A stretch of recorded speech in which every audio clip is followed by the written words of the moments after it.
Salam sejahtera di dalam kasih Tuhan Yesus Kristus. Fellowship Tim Kegerakan Kitab Wahyu tanggal 9 Juli 2023. Saya akan menyampaikan sesuatu rahasia yang pendek saja, tetapi ini sangat penting untuk kita ketahui, yaitu kekuatan ajaib dari para hamba Tuhan yang akan menjadi pelaku pelaksana di dalam kegerakan Kitab Wahyu. Saudara yang dikasihi Tuhan Yesus, kekuatan ajaib yang akan diberikan Tuhan, karena bangsa Israel itu kalau dikhotbahi, dia sudah pinter Alkitab, saudaraku. Dia butuh mujizat. Bahkan tidak bangsa Israel saja, di antara kita sekarang, orang-orang saat ini pun, kalau tidak melihat mujizat itu kadang sulit percaya, meskipun ada juga orang yang karena panggilan tertentu menjadi percaya kepada Tuhan Yesus.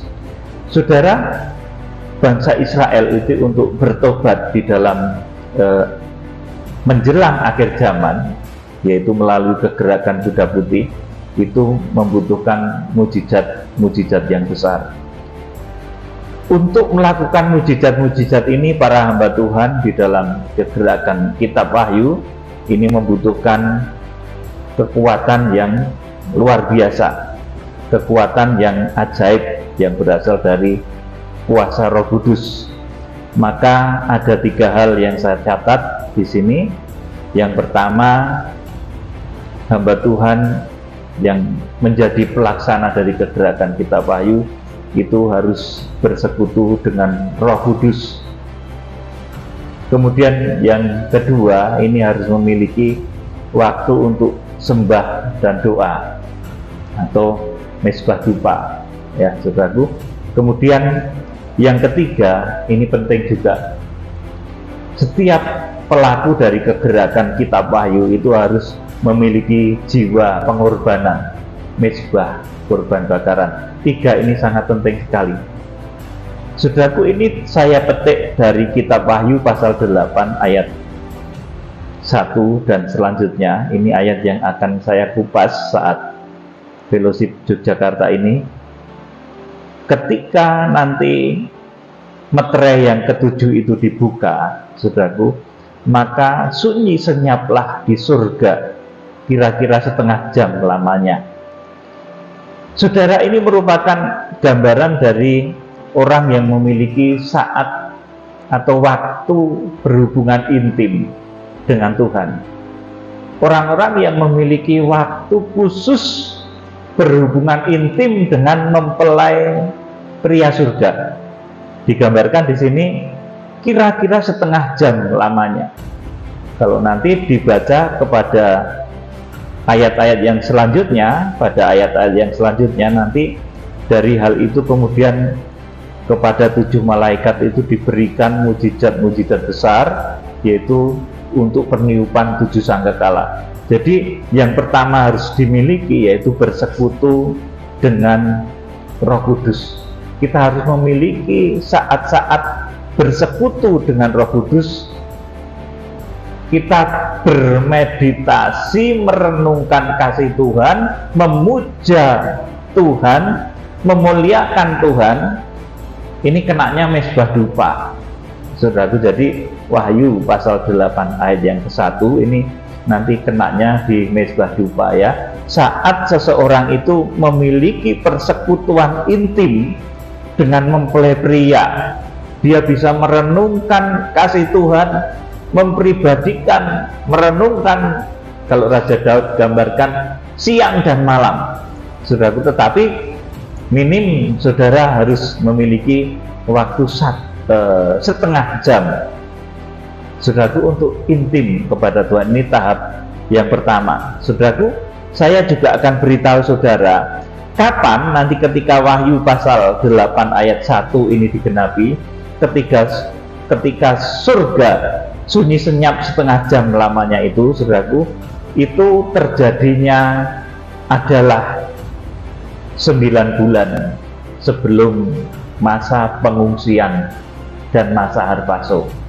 Jadi saudara perhatikan baik-baik, Wahyu pasal 8 ayat ke-1 itu terjadinya adalah 9 bulan sebelum nanti saat Harpaso itu terjadi, sebelum saat Theogo itu terjadi, sebelum saat pengangkatan dan pengungsian itu terjadi, sebelum masa antikris terjadi.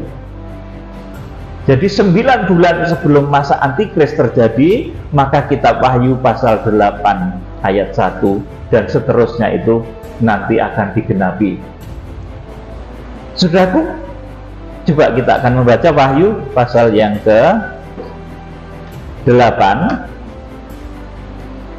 ayat 1 dan selanjutnya. Saya mohon ikutan bacakan. Meterai yang ke-7. Ya. Dan ketika anak domba itu membuka meterai yang ke-7, maka sunyi senyaplah di surga kira-kira setengah jam lamanya. Ayat 2. Lalu aku melihat ke-7 malaikat yang berdiri di hadapan Allah, dan kepada mereka diberikan 7 sangkakala. Amin. Saya terangkan dulu di sini. Jadi kapan sunyi senyap setengah jam lamanya itu terjadi? Itu terjadi ketika bangsa Israel nanti sudah menerima Tuhan Yesus, kemudian bersatu dengan gereja dari Zaitun liar, bersatu utuh. Kemudian gereja yang bersatu utuh ini akan dinaungi oleh Roh Kudus secara sempurna, secara permanen. Kalau saat ini kita belum permanen, Roh Kudus itu mengurapi kita sehingga ucapan kita itu kadang meleset, kadang kurang tepat, saudaraku. Tetapi ketika nanti kita itu diurapi secara permanen, Roh Kudus itu betul-betul permanen ada di dalam hidup kita, saudaraku, maka nanti akan terjadi sesuatu yang luar biasa. Saudara, sunyi senyap setengah jam lamanya itu sesaat setelah bangsa Israel menerima Tuhan Yesus Kristus sebagai Tuhan dan Juru Selamat, kemudian bersatu dengan gereja Zaitun liar. Ini meterai yang ke-7, sunyi senyap di surga setengah jam lamanya, untuk menghormati persekutuan yang kudus yang selama ini sulit dilaksanakan, yaitu bersatunya bangsa Israel dengan gereja non-Israel. Ini kan susah, saudaraku, susah. Maka surga pun dinyatakan sunyi senyap karena menghormati persekutuan yang kudus. Bangsa Israel sudah terima Tuhan Yesus, kemudian kita juga sudah bersatu dengan bangsa Israel, menyembah, kita dipenuhi Roh Kudus secara permanen. Itu saat Wahyu pasal 8 ayat yang ke-1 ini digenapi. Surga dikatakan sunyi senyap setengah jam lamanya. Dan ini kejadiannya kapan, saudaraku? Ini kejadiannya adalah 9 bulan sebelum nanti terjadi Rece atau pengangkatan. Ini terjadinya 9 bulan sebelum terjadi pengungsian. Ini terjadinya adalah 9 bulan sebelum terjadi di bumi itu masa antikris yang luar biasa. Jadi Wahyu pasal 8 ini harus digenapi dulu. Barusan, saudaraku, ini beberapa saat yang lalu ada orang yang bertanya kepada saya, Pak Pendeta, katanya besok 3 hari lagi Rece, apakah benar? Saya langsung jawab, tidak benar. Pasti tidak benar itu, saudaraku. Pasti nggak benar. Kalau 3 hari lagi akan Rece itu nggak benar, saudaraku. Kurang tepat. Makanya di dalam kata-kata yang saya sampaikan tadi pagi, saya sampaikan bahwa baiklah kita di dalam iman kita itu mengikuti ajaran-ajaran yang betul-betul membawa kita itu yakin kalau kita itu masuk surga. Itu prinsip penting, saudaraku. Itu percaya Tuhan Yesus. Kemudian selain itu, saudaraku, kita harus benar-benar berpijak kepada kebenaran firman dan Roh Kudus sehingga kita bisa disucikan dan disempurnakan. Dan ketika Tuhan Yesus Kristus datang, kita nanti akan diangkat hidup-hidup. Saudaraku yang dikasih Tuhan, jadi Wahyu pasal 8 ayat yang ke-1, ini terjadinya 9 bulan sebelum masa Antikris, 9 bulan sebelum Reje atau sebelum Harpaso, Wahyu pasal 12 ayat yang ke-5, atau 9 bulan sebelum pengungsian atau Theogo, Wahyu pasal 12 ayat yang ke-6 dan ayat yang ke-14. Saudaraku, dan sunyi senyap setengah jam lamanya ini merupakan yang pertama, ini penghormatan surga kepada terjadinya persekutuan yang kudus antara gereja bangsa Israel Zaitun asli dengan gereja asal non Israel Zaitun liar. Itu sudah bersatu, utuh, menyatu di dalam kesatuan tubuh Kristus, menyatu di dalam darah Kristus. Saudaraku, sampai dikatakan itu satu yang susah. Saudaraku, sesuatu yang susah, sampai surga pun dinyatakan mengheningkan cipta, sunyi senyap setengah jam lamanya. Ini pertama menunjuk itu. Kemudian yang kedua, ini menunjuk kepada kehidupan saudara masing-masing. Hendaknya saudara ini minimal, saudaraku, kalau dulu Tuhan Yesus ngomong, tidak bisakah engkau berjaga 1 jam saja, maka sekarang saudaraku, saya juga berkata kepada saudara, apakah saudara itu tidak bisa satu hari itu memiliki saat teduh bersama Tuhan, merenungkan firman-Nya, bersekutu dengan Roh Kudus, itu kira-kira setengah jam saja. Kalau itu bisa saudara kerjakan, saudara lakukan, maka saudara akan diberikan kuasa. Ibarat meniup sangkakala, dari mulut saudara nanti akan keluar kekuatan. Kalau saudara mengucapkan satu kata-kata yang positif, ya akan digenapi. Oleh karena itu, orang yang penuh Roh Kudus hendaknya mulutnya itu selalu mengucap kata-kata positif, jangan mengucapkan kata-kata yang negatif, karena kata-kata itu dimeteraikan oleh Tuhan. Saudaraku, kalau saudara sedang melakukan apapun itu jangan katakan kata-kata yang negatif. Kalau saudara ingin mendapatkan kebahagiaan, saudara tidak ingin celaka. Saudara sedang mengendarai motor, sudah nggak usah mengucapkan hal yang negatif, tabrakan dan lain sebagainya, nggak usah diucapkan itu, saudaraku. Ucapkan kata-kata positif, selamat, diberkati, saudaraku.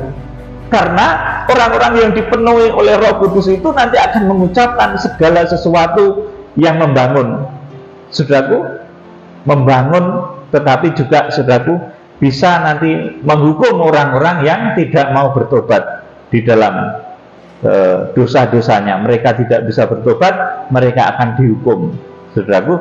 Jadi yang pertama, ini sunyi senyap setengah jam lamanya itu menghormati kesatuan gereja Tuhan dari bangsa Israel dan bangsa Zaitun liar.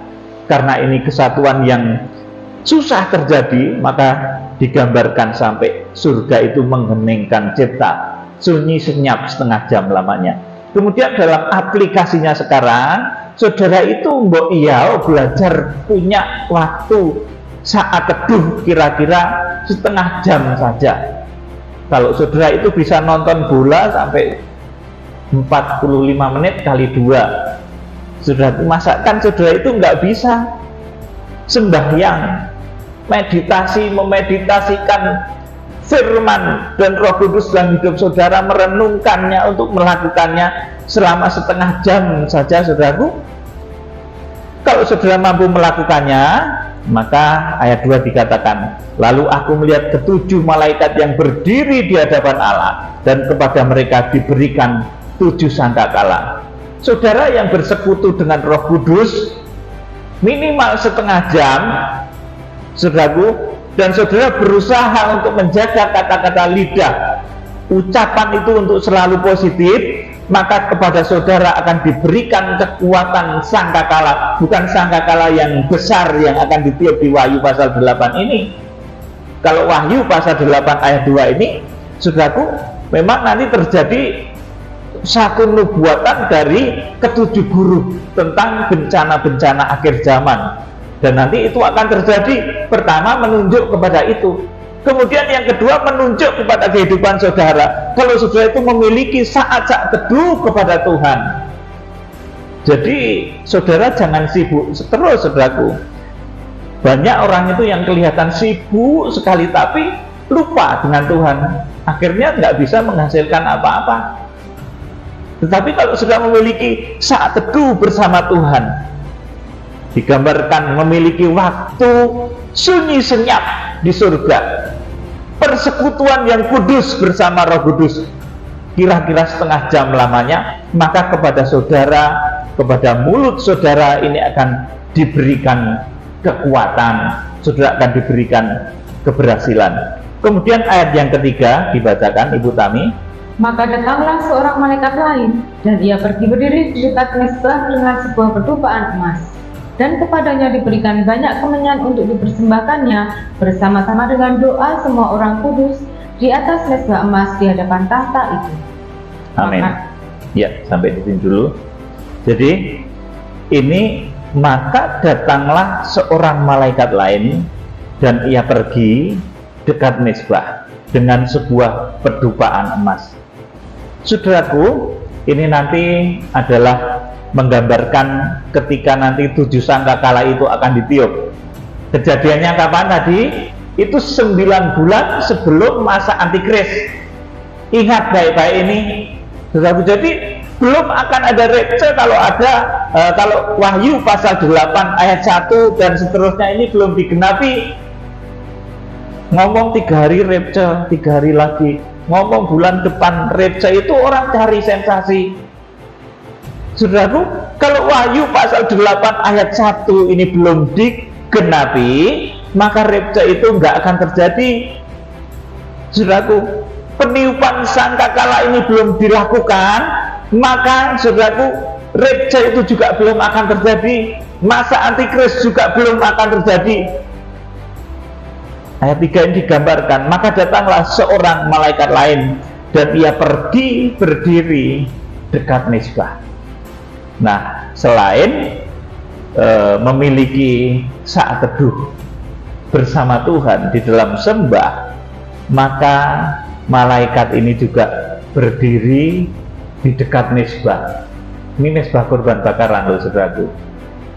Berdiri di dekat mezbah dengan sebuah pedupaan emas. Saudaraku, karena nanti dari mezbah korban bakaran ini akan diambil apinya. Saudaraku, artinya ini apa, saudaraku? Artinya nanti hamba-hamba Tuhan ataupun saudara semua yang bergerak di dalam kegerakan kitab Wahyu menjadi pelaksana dari kegerakan kitab Wahyu, kebutuhan saudara untuk membuat saudara itu sehat, diberkati dan lain sebagainya, saudara harus mendekat kepada mezbah korban bakaran. Artinya apa? Mengerti berkorban, mengerti menjaga api mezbah. Jadi selain tadi mezbah dupa, ya saudaraku, yaitu menyembah bersekutu intim dengan Roh Kudus, juga harus mengerti mendekat kepada mezbah. Untuk apa? Untuk menopang pekerjaan Tuhan, mengerti melayani, mengerti menopang pekerjaan Tuhan. Kepada orang yang sedemikian, saudaraku, nanti doa-doa dari orang-orang yang mendekat kepada mezbah itu nanti akan dinaikkan kepada Tuhan, saudaraku. Keinginannya, kerinduannya, cita-citanya itu akan dinaikkan. Di sini saya bacakan lagi, maka datanglah seorang malaikat lain dan ia pergi berdiri dekat mezbah dengan sebuah pedupaan emas. Jadi ini dia berdiri di dekat mezbah korban bakaran, ya saudaraku, dengan sebuah pedupaan emas, dan kepadanya diberikan banyak kemenyan untuk dipersembahkan bersama dengan doa semua orang kudus di atas mezbah emas itu di hadapan tahta itu. Saudaraku, kemudian kita akan baca ayat yang keempat, dibacakan Ibu Tami.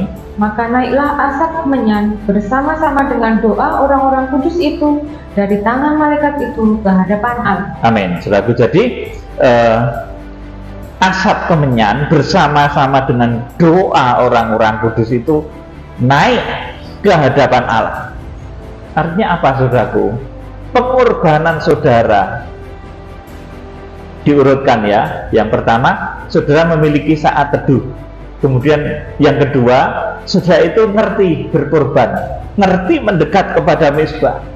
Maka doa-doa saudara itu akan naik ke hadapan Allah. Saudaraku, doa-doa saudara akan naik ke hadapan Allah. Dan nanti Tuhan akan menjawabnya secara luar biasa. Ayat 5. Lalu malaikat itu mengambil pedupaan itu, mengisinya dengan api dari mezbah, dan melemparkannya ke bumi. Maka meledaklah bunyi guruh disertai halilintar dan gempa bumi. Amin. Ini kekuatannya, saudaraku. Jadi kekuatan pelayanan seorang malaikat sidang, seorang gembala, seorang hamba Tuhan itu di dalam doa, dan ketika jemaatnya juga mengerti persembahan, saudaraku. Lah, misalkan hamba Tuhannya itu rajin sembahyang, tetapi jemaatnya nggak ngerti persembahan, saudaraku, ya pelayanan nggak berjalan, sedang nggak bisa berjalan. Oleh karena itu, mendekat kepada mezbah korban bakaran itu penting, saudaraku. Tetapi, saudaraku, menyembah kepada Tuhan itu juga penting. Jadi hamba Tuhan itu tugasnya, malaikat itu mengambil pedupaan itu, mengisinya dengan api dari mezbah. Mezbah yang ada apinya itu mezbah korban bakaran, saudaraku, dan melemparkannya ke bumi. Artinya apa?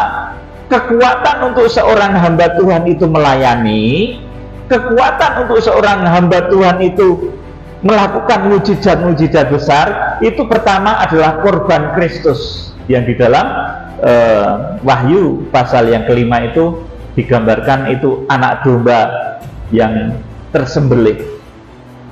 Saudaraku, dari kekuatan korban Kristus ini aplikasinya dalam hidup saudara apa, saudaraku? Kalau Tuhan sudah berkorban menyelamatkan kita, memberikan keselamatan kepada kita, kita juga harus ngerti berkorban untuk menghidupi api mezbah. Sehingga dikatakan di sini, dikatakan lalu malaikat itu mengambil pedupaan itu, mengisinya dengan api dari mezbah. Di dalam kitab Imamat dikatakan mezbah itu apinya hendaklah selalu dijaga, jangan sampai padam apinya. Karena dari sinilah seorang hamba Tuhan itu melayani, saudaraku. Seorang hamba Tuhan bisa melayani itu karena di mezbah ada apinya, ada persembahan dari jemaat, saudaraku, ada penopangan dari jemaat, dari tua-tua, dari jemaat di seluruh penjuru bumi nanti tentunya ini, saudaraku. Maka terjadi sesuatu yang luar biasa. Jadi ini kombinasi antara mezbah korban bakaran dan mezbah dupa itu dahsyat ternyata, saudaraku. Ini ada rahasia ke sana ya. Suatu ketika ini saya terangkan. Kombinasi antara pengorbanan dan sembah itu dahsyat. Orang yang bisa memiliki jam waktu menyembah Tuhan, memiliki saat teduh yang digambarkan di sini cuma setengah jam saja itu, saudaraku, dia juga mengerti mendekat kepada mezbah. Artinya apa, saudaraku? Dia selain dia mengerti menyembah Tuhan, dia juga mengerti persembahan. Saudaraku, ini terjadi sesuatu yang besar kepada orang itu. Orang itu akan dilawat oleh kekuatan Tuhan. Bahkan puncaknya nanti ketika malaikat-malaikat sidang yang disebut sebagai ketujuh guru itu mereka bekerja, mereka mengambil api juga dari mezbah. Lalu malaikat itu mengambil pedupaan itu, mengisinya dengan api dari mezbah dan melemparkannya ke bumi. Maka meledaklah bunyi guruh disertai halilintar dan gempa bumi. Nah, untuk terciptanya mujizat besar, saudaraku, ini perlu kombinasi antara menyembah Tuhan, memiliki saat teduh, dan juga kita tahu persembahan. Orang yang sembahyang terus, saudaraku, tetapi tidak pernah mengerti persembahan, itu repot, saudaraku. Ibarat kasih gitu, bertepuk sebelah tangan, ngomong kok tetapi tidak bisa membuktikan. Oleh karena itu kombinasi antara mezbah dupa dengan mezbah korban bakaran ini begitu luar biasa, menciptakan mujizat. Ini rahasia yang saya sampaikan saat ini. kombinasi antara mesbah dupa, saudara memiliki saat teduh di hadapan Tuhan, saudara juga mengerti persembahan untuk mesbah Tuhan, sudah akan dilawat kekuatan yang dahsyat. Di sini dikatakan kekuatan itu ibarat meledaknya bunyi guruh disertai halilintar dan gempa bumi.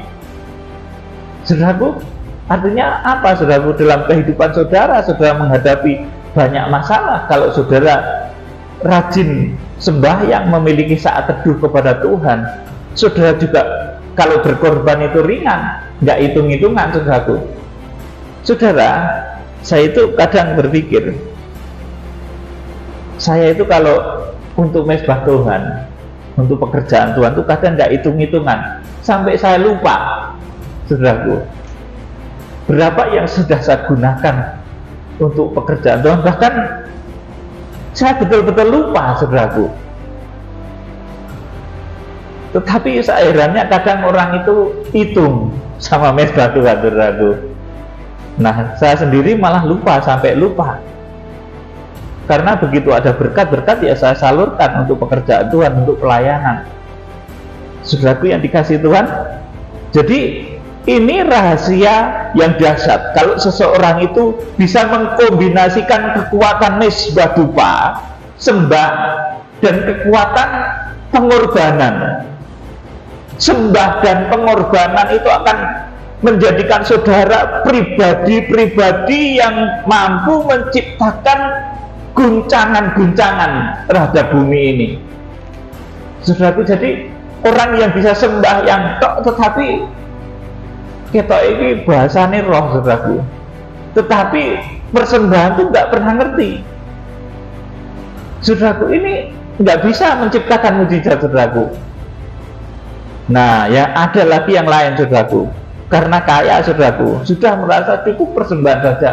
Sembahyang itu kan nggak perlu, yang penting kan sudah persembahanku banyak, saudaraku. Jadi nggak perlu sembahyang. Ini juga nggak bisa jalan. Oleh karena itu di Wahyu pasal 8 itu ada kombinasi antara mesbah dupa dan mesbah korban bakaran. Saudaraku, orang yang ingin bisa mengguncang bumi, meledakkan masalahnya supaya masalah itu teratasi, saudaraku, mengguncang bumi, saudaraku. Orang-orang yang mampu mengguncang bumi itu orang yang memiliki kedekatan kepada Tuhan, memiliki sembah dan tahu pengorbanan. Ya seperti tadi saya sampaikan, kalau saya memperhatikan pekerjaan itu sudah saya nggak hitungan, saudaraku, betul-betul saya lupa berapa yang saya pakai untuk pekerjaan Tuhan itu. Saya lupa, tetapi yang jelas sebaik-baiknya saya bisa. Saudaraku yang dikasih Tuhan, ayat yang selanjutnya Ibu Tami dibacakan. Ayat ke-6. Ya. Dan ketujuh malaikat yang memegang ketujuh sangkakala itu bersiap-siap untuk meniup sangkakala. Terus? Lalu malaikat yang pertama meniup sangkakalanya, dan terjadilah hujan es dan api bercampur darah, dan semuanya itu dilemparkan ke bumi. Maka terbakarlah sepertiga dari bumi dan sepertiga dari pohon-pohon, dan hanguslah seluruh rumput-rumputan hujan. Terus? Lalu malaikat yang kedua meniup sangkakalanya, dan ada sesuatu seperti gunung besar yang menyala-nyala oleh api dilemparkan ke dalam laut, dan sepertiga dari laut itu menjadi darah, dan matilah sepertiga dari segala makhluk yang bernyawa di dalam laut, dan binasalah sepertiga dari semua kapal. Terus? Lalu malaikat yang ketiga meniup sangkakalanya, dan jatuhlah dari langit sebuah bintang besar, menyala-nyala seperti obor, dan ia melimpah sepertiga dari sungai-sungai dan mata-mata air. Nama bintang itu ialah Absintus, dan sepertiga dari semua air menjadi absintus, dan banyak orang mati karena air itu, sebab sudah menjadi pahit. Terus? Lalu malaikat yang keempat meniup sangkakalanya, dan terpukullah sepertiga dari matahari, dan sepertiga dari bulan, dan sepertiga dari bintang-bintang, sehingga sepertiga daripadanya menjadi gelap, dan sepertiga dari siang hari tidak terang, dan demikian juga malam hari. Terakhir 13. Lalu aku melihat, aku mendengar seekor burung nasa terbang di tengah langit dan berkata dengan suara nyaring, "Celaka, celaka, celakalah mereka yang diam di atas bumi, oleh karena bunyi sangkakala ketiga malaikat lain yang masih akan meniup sangkakalanya." Amin. Saudaraku, jadi kekuatan besar yang akan dimiliki oleh para pelaksana kegerakan Kitab Wahyu, baik hamba-hamba Tuhan maupun jemaat, karena jemaat pun merupakan pelaksana penggenap dari kegerakan Kitab Wahyu. Saudaraku, mereka akan disertai oleh Tuhan dengan kekuatan-kekuatan yang besar. Bahkan di tiupnya 7 sangkakala itu pun, saudaraku, itu akan diberikan, disertakan kepada ketujuh guru. Jadi peniupan 7 sangkakala itu nanti dilakukan oleh ketujuh bintang. Saudara, dan untuk terciptanya kekuatan-kekuatan besar itu, maka ada 3 hal yang perlu diperhatikan. Yang pertama, bersekutu dengan Roh Kudus, digambarkan sunyi senyap setengah jam lamanya. Kemudian yang kedua, saudaraku, ini bisa memiliki sembah dan doa. Kemudian yang ketiga ini mendekat dengan mezbah. Intinya Wahyu pasal 8 ini adalah kombinasi kekuatan antara mezbah dupa dan mezbah korban bakaran. Itu mampu menciptakan ledakan-ledakan yang besar dalam hidup saudara. Mungkin saat ini usahamu belum booming, belum meledak, tetapi kalau saudara memiliki karakter Wahyu pasal 8 ini, nanti usahamu akan meledak. Mungkin saat ini apa yang kau kerjakan masih kecil, tapi kalau saudara melaksanakan apa yang ada di dalam Kitab Wahyu pasal 8 ayat 1 dan seterusnya tadi, saudara bisa memiliki saat teduh. Saudara juga tahu mendekat kepada mezbah, memperhatikan api mezbah, maka kepada saudara kekuatan ledakan-ledakan besar itu akan diberikan. Kiranya Tuhan Yesus Kristus memberkati.